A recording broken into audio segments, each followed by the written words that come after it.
కొన్నాళ్ళ క్రితం ఓ కేసు వాదించాను. నిర్దోషులైన హిందువుల వైపు నిలబడ్డాను. మా వాళ్ళు నేను నిలబడకూడదు అనుకున్నారు.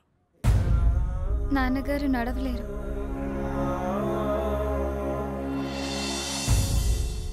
మతం పేరుతో ప్రాణాలు తీసే జనం మధ్య బతుకుతున్నాం.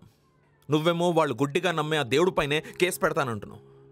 చివరిదాకా పోరాడగలవా? అది తప్ప నాకు వేరే దారి లేదు కాన్బాయ్.